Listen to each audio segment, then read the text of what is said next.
Hello everyone, welcome back to my channel Sai Hub. आप सबका स्वागत है मेरे चैनल साई हब में। और आज मैं कंटिन्यू करने जा रहा हूँ physical properties of metals and non metals. Last video में हम 7 प्रॉपर्टीज डिस्कस कर चुके हैं, उसके अलावा बाकी आगे डिस्कस करेंगे।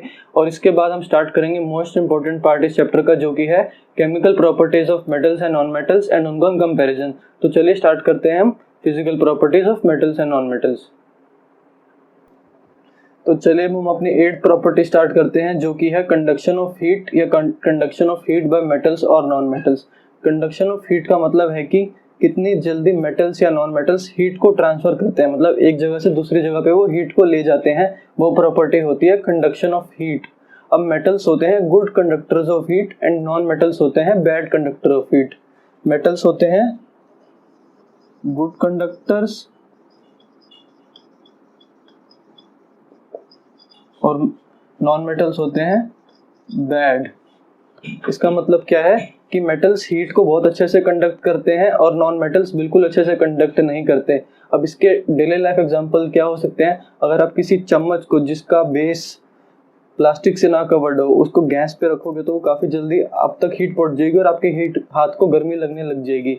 और इसका एक सबसे इंपॉर्टेंट एग्जांपल है जो हमारे थर्मोमीटर में मरकरी यूज़ होता है, जो सिल्वर कलर का मेटल यूज होता है, वो अगर हम बॉडी पे लगाएं तो वो ऊपर ट्रेवल करने चला जाता है। मतलब उसका मतलब उस पर हीट इफेक्ट हो रही है, वो हमारी बॉडी की हीट को ट्रांसफर कर रहा है जब भी वो ऊपर चला जाता है। इसलिए थर्मोमीटर में मरकरी का यूज होता है, क्योंकि it is a good conductor of heat और सारे मेटल्स गुड कंडक्टर होते हैं। इसलिए ही हमारे जो बर्तन होते हैं वो मेटल्स के होते हैं। जैसे सारी कुकिंग किस यूटेंसिल्स में होती है, किन बर्तनों में होती है? या तो कॉपर के या स्टेनलेस स्टील के। किस में होती है कुकिंग? कॉपर में, जो कि है Cu, या stainless steel. Stainless steel iron का होता है ओरिजिनली और उसमें कार्बन होती है थोड़ी सी, पर स्टेनलेस स्टील एक मेटल होता है जो कि कुकिंग में यूज होता है, ठीक है। और नॉन मेटल्स होते हैं bad conductor of heat. Non metals कभी हीट कंडक्ट नहीं करते, इसलिए मोस्टली जो बर्तन के कवर्स होते हैं, जिससे मतलब हम हाथ से पकड़ते हैं जिस साइड को, वो उसमें प्लास्टिक लगा होता है ताकि हीट हमें ना लगे। तो ये होगी हमारी कंडक्टिविटी की property, which is conduction of heat. तो अब हम आते हैं अपनी 9th प्रॉपर्टी पे, जो कि है conduction of electricity. Metals electricity conduct करते हैं या नहीं, या नॉन मेटल्स इलेक्ट्रिसिटी कंडक्ट करते हैं या नहीं, उसे हम कंपेयर करेंगे। तो सबसे पहले मैं आपको बता दूं कि metals are good conductor of electricity. All the metals are good conductor of electricity, good conductors, okay, ठीक है। और non metals are bad conductor of electricity. और बैड कंडक्टर के लिए एक स्पेसिफिक वर्ड यूज होता है जिसे बोलते हैं insulators. Insulators. Non metals are insulators and metals are good conductor of electricity. हम जनरल भी देखते हैं कि तारे किस चीज की बनी होती है। जैसे जो हमारे घर में वायरिंग होती है, उसके पीछे ऊपर एक तो प्लास्टिक का कवर होता है, क्योंकि वो नॉन मेटल से बना है, तो ताकि आपको करंट ना लगे। पर प्लास्टिक के उसके स्पेस के अंदर क्या होती है? मेटल की वायरिंग होती है। ये जनरली कॉपर की वायरिंग होती है, एल्यूमिनियम की वायर। और जो हमारे घर पे बड़ी बड़ी मोटी मोटी तारें आती हैं वो एल्यूमिनियम की बनी होती है। जो पोल्स पे लगी होती है ना बाहर, जिनसे स्ट्रीट लाइटें जलती हैं, वो सारी एल्यूमिनियम की वायर्स होती हैं, क्योंकि एल्यूमिनियम और and copper are good conductor of electricity and वो मेटल्स हैं। तो aluminium Al and Cu are good conductors, ठीक है। अब एक और इसमें पॉइंट है कि silver is the best conductor of electricity. पर सिल्वर का डेली लाइफ में प्रैक्टिकल यूसेज नहीं है, क्योंकि वो काफी एक्सपेंसिव होता है। हम कभी सिल्वर की वायर्स नहीं बना सकते और उनको अपने घर में वायरिंग में यूज नहीं कर सकते, क्योंकि सिल्वर इज वेरी एक्सपेंसिव। पर उसका यूज सोलर सेल्स में जरूर होता है, क्योंकि सोलर सेल्स में काफी अच्छी कंडक्टिविटी चाहिए होती है। इसलिए सोलर सेल में क्या यूज होता है? सिल्वर। और इसलिए ही सोलर सेल्स काफी एक्सपेंसिव होते हैं। ऑलमोस्ट 1000 रुपीज से स्टार्ट होता है एक छोटा सा सोलर सेल, क्योंकि वहां पे सिल्वर वायर यूज होती है। अब नॉन मेटल्स क्या होते हैं? Insulators. They never conduct electricity, but इसमें एक एक्सेप्शन केस है, जो कि है ग्रेफाइट। ग्रेफाइट जो हमारी पेंसिल लेड्स में यूज होता है ना, वो गुड कंडक्टर ऑफ इलेक्ट्रिसिटी रहता है। और वो क्या है? कार्बन की फॉर्म है, और कार्बन क्या है? Non metal. तो एक्सेप्शन क्या हो गया हमारा? Graphite. Graphite is an exception. It is a non-metal which conducts electricity, ठीक है। अब इसमें हमने क्या क्या पढ़ा, silver is the best conductor of electricity which is a metal, and non metals में ये इंपॉर्टेंट है ग्रेफाइट, ये एक्सेप्शन है जो इलेक्ट्रिसिटी कंडक्ट करता है। ये काफी बार पेपर में पूछा जा सकता है और पूछा भी जा चुका है, इसलिए इसको याद कर लेना। Graphite is an exception and it conducts electricity which is a non metal. तो ये हो गया हमारी प्रॉपर्टी कंडक्टिविटी ऑफ इलेक्ट्रिसिटी या कंडक्शन ऑफ इलेक्ट्रिसिटी। तो अब हम अपनी 10th प्रॉपर्टी स्टार्ट करते हैं, डेंसिटी। काफी छोटी प्रॉपर्टी है, कोई ज्यादा इसमें एक्सेप्शंस वगैरह कुछ है नहीं, सिंपल से 2 पॉइंट है। तो चलिए हम स्टार्ट करते हैं। Density, density of metals. Density का एक्चुअल में मतलब क्या होता है कि कौन सी चीज कितनी अमाउंट में कितनी हैवी होगी। कोई ज्यादा इसमें टेक्निकल हमें करने की जरूरत नहीं है, सिंपल से एग्जांपल से समझते हैं हम, ठीक है।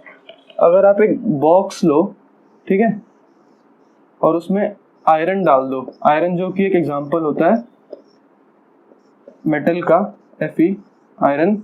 अब उसमें मेटल डाल दो एक डिब्बे में, और ठीक है, और सेम ही डिब्बा लो, सेम बिल्कुल सेम साइज का, ज्यादा कोई बड़ा फर्क नहीं होना चाहिए। मैं यहाँ पर सेम साइज नहीं बना पाऊंगा, सिंपल सेम साइज का बॉक्स लो और उसमें एयर मॉलिक्यूल्स भर दो, हवा डाल दो, ठीक है।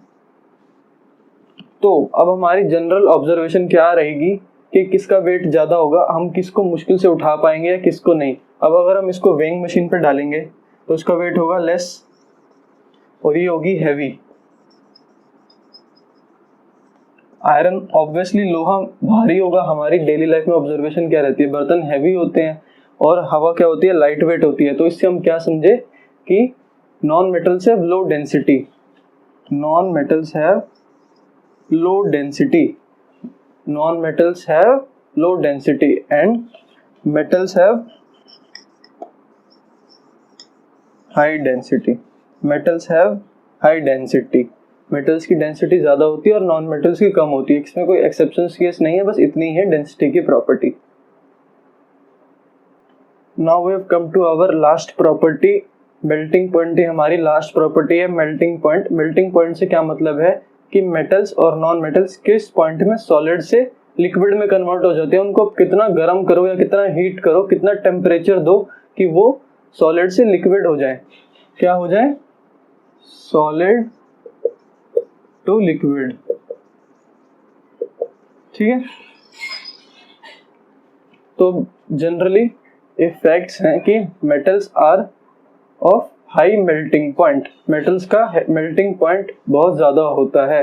जैसे एल्यूमिनियम का melting point almost 660 degree Celsius होता है। ऑलमोस्ट एल्यूमिनियम को इतना गर्म करना पड़ता है, इतनी हीट देनी पड़ती है। इसलिए तो जब भी हम कोई बर्तन आयरन का रखते हैं अपनी गैस पे, वो पिघलते नहीं है। आप प्लास्टिक का बर्तन रख दोगे वो पिघल जाएगा। एल्यूमिनियम, कॉपर, ये सब आप अपनी गैस पे रख के देखो, कभी नहीं पिघलेंगे ना कभी जलेंगे, ठीक है। अपना हम गरम गरम खाना भी डालते हैं अपने एल्यूमिनियम फॉइल्स में, वो कभी नहीं पिघलते।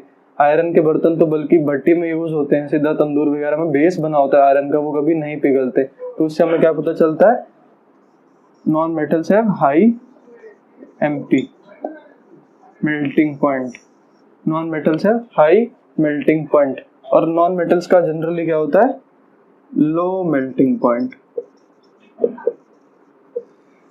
नाइट्रोजन या ऑक्सीजन जैसे एलिमेंट्स हैं वो तो जनरली गैस फॉर्म में ही होते हैं, तो मतलब उनका मेल्टिंग पॉइंट तो ऑलरेडी पार हो चुका है। उनका मेल्टिंग पॉइंट एक्चुअल में होता है ऑलमोस्ट 1-60 डिग्रीज के आसपास उनका मेल्टिंग पॉइंट होता है। माइनस लगा हुआ है यहाँ पर, मतलब उनको इतना ठंडा करने पे होते हैं वो। तो मतलब हम क्या समझे कि metals have high melting point and non metals have low melting point. तो अब हमने अपनी सारी प्रॉपर्टीज कर ली, टोटल 11 प्रॉपर्टीज थी। इसमें से कुछ मेन है जैसे डक्टिलिटी, मेलेबिलिटी, ये जनरली पूछी जाती है। तो ये हो गई हमारी सारी physical properties of metals and non metals. अब हम सारी प्रॉपर्टीज देख चुके हैं और उनको कंपेयर भी कर चुके हैं, physical properties of metals and non metals की। तो अब टाइम आ गया है डेफिनेशन ऑफ मेटल्स लिखने का। ये इस चैप्टर का सबसे इजी टॉपिक है। इसमें आपको क्या करना है, सिर्फ जो हमने सारी प्रॉपर्टीज याद करी है उन्हें कंपाइल कर देना, एक साथ लिख देना है एक लाइन और डेफिनेशन ऑफ मेटल्स बन जाएगी। तो चलिए देखते हैं definition of metals.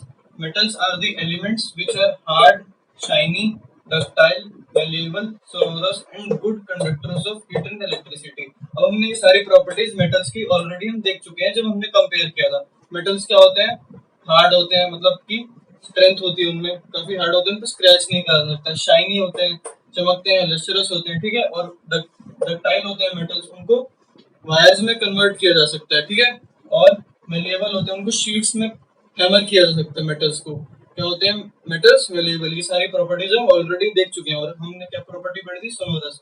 They produce a ringing noise या sound when hit with something, ठीक है, ये रिंगिंग से नॉइज करते हैं। जैसे मंदिरों में जो घंटियां होती है वो मेटल्स की होती हैं। और हमने आज क्या देखा? Good conductor of heat and electricity. जो हमने सारी प्रॉपर्टीज को कंबाइन कर दिया तो क्या बन गई? Definition of metals. Metals are the substances or elements which are hard, shiny, ductile, malleable, sonorous and good conductors of heat and electricity. अब ऐसे ही नॉन मेटल्स की डेफिनेशन भी कर लेंगे हम सारी प्रॉपर्टीज कंपाइल करके।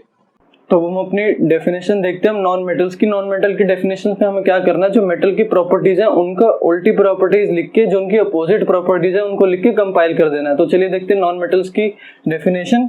Non metals are the elements which are soft, brittle, dull, bad conductor of heat and electricity. तो नॉन मेटल्स कौन से एलिमेंट्स होते हैं? जो होते हैं सॉफ्ट। मेटल्स कैसे होते थे? हार्ड, जैसे आयरन होता है हार्ड होता है। और सॉफ्ट कैसे होते हैं? कोल जैसे। ब्रिटल मतलब इनको हैमर करोगे तो टूट जाएंगे। नॉन मेटल्स क्या होते हैं? मेलिएबल, उनको बीट करोगे या हैमरिंग करोगे तो वो शीट्स में हो जाएंगे। पर नॉन मेटल्स क्या होते हैं? ब्रिटल, ठीक है। और नॉन मेटल्स होते हैं डल। मेटल्स क्या होते हैं? शाइनी, ये होगी उसकी अपोजिट प्रॉपर्टी डल। नॉन मेटल्स चमकते नहीं है। And bad conductors of heat and electricity. Non metals heat and electricity conduct नहीं करते। तो ये होगी हमारी मेटल्स एंड नॉन मेटल्स की फिजिकल प्रॉपर्टीज एंड उनकी डेफिनेशन, जो हमने कंपाइल करा सिंपली प्रॉपर्टीज को। तो अब मैं नेक्स्ट वीडियो में स्टार्ट करूंगा chemical properties of metals and non metals, and हम स्टार्ट करेंगे रिएक्शन से, जो काफी इंपॉर्टेंट है। तो जब तक अगर आपको मेरी वीडियो पसंद है तो प्लीज इसे लाइक करें, subscribe my channel which is Sai Hub. Meet in the next video. Peace out.